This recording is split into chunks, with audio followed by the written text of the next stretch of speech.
Buen día. Hoy veremos la siguiente tarea que corresponde al bloque 4, cuyo título es las razones trigonométricas. En el video anterior, cuando vimos el teorema de Pitágoras, decíamos que el teorema de Pitágoras funcionaba para los triángulos rectángulos, es decir, para los triángulos que tienen un ángulo recto o de 90 grados. ¿Sí? En este triángulo rectángulo existen tres elementos importantes que ya los vimos. Uno, la hipotenusa,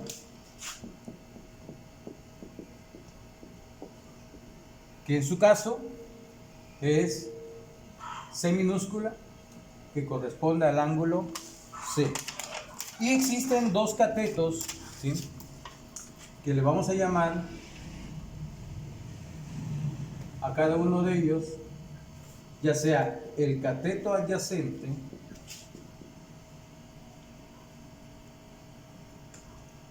o el cateto opuesto.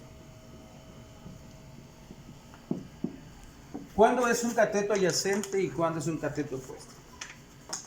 La palabra opuesto implica el que está frente a. Por ejemplo,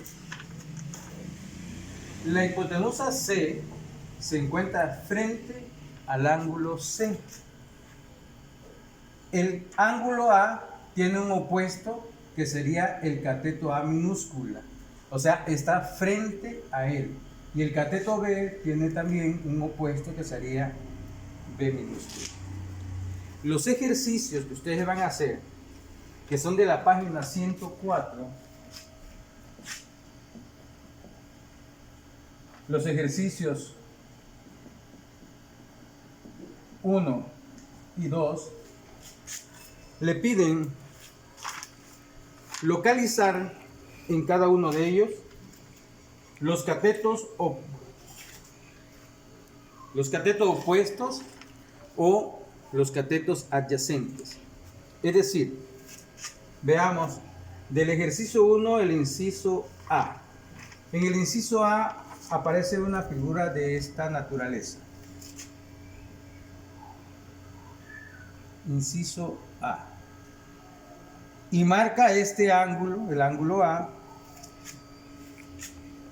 como el ángulo de referencia y nos da A minúscula, B y C. Y nos piden que busquemos de esa figura el cateto opuesto y el cateto adyacente. Si la referencia es el ángulo A,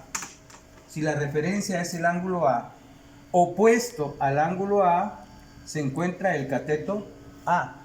Por lo tanto, el cateto opuesto para esta figura es A. C no puede ser cateto porque la parte más larga del triángulo rectángulo se le conoce como hipotenusa. Y C, cualquier cantidad que aparezca aquí que sea opuesta al ángulo recto, nunca será un cateto, siempre va a ser la hipotenusa. Es decir, si A minúscula es el cateto opuesto, entonces el cateto adyacente es B minúscula. Eso que está ahí lo harán en ambos ejercicios de esta página, ¿sí? Página 104, ejercicio 1 y ejercicio 2. Por ejemplo, vemos otra figura aquí, invertida, que es el inciso F. Para el inciso F la figura está así. También inmediatamente detectamos que este es el ángulo recto, ¿sí? Es decir, este ángulo vale 90 grados, por lo tanto la cantidad esta que está aquí, que es G, sería la hipotenusa. Pero el ángulo de referencia es este, ¿sí? Y si ese corresponde a F, ¿sí? Si el ángulo de referencia es F, acá debe estar F minúscula y aquí está H.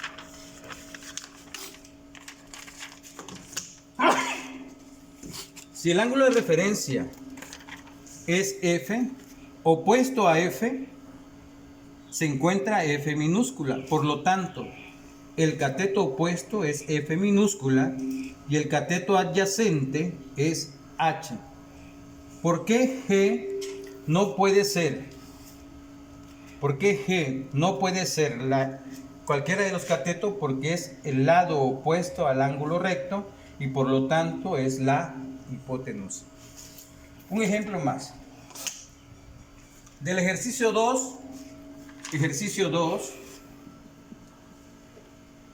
el G, el inciso G.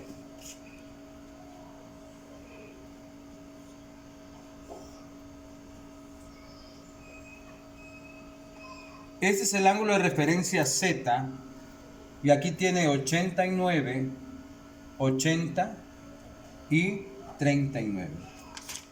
¿Cuál es el ángulo recto aquí? Si observamos bien, el ángulo recto es este que está aquí. Por lo tanto, el 89 no puede ser cateto opuesto ni adyacente, sino en su caso es la hipotenusa. ¿Cuál se encuentra opuesto a Z? ¿Cuál se encuentra opuesto a Z? El cateto opuesto a Z es 80. Y el que nos hace falta es el adyacente. Y el adyacente es 39. Con esa naturaleza tienen que resolver los dos ejercicios. Gracias por su atención. Presten mucha atención al video. Cualquier duda a través del WhatsApp. Buen día.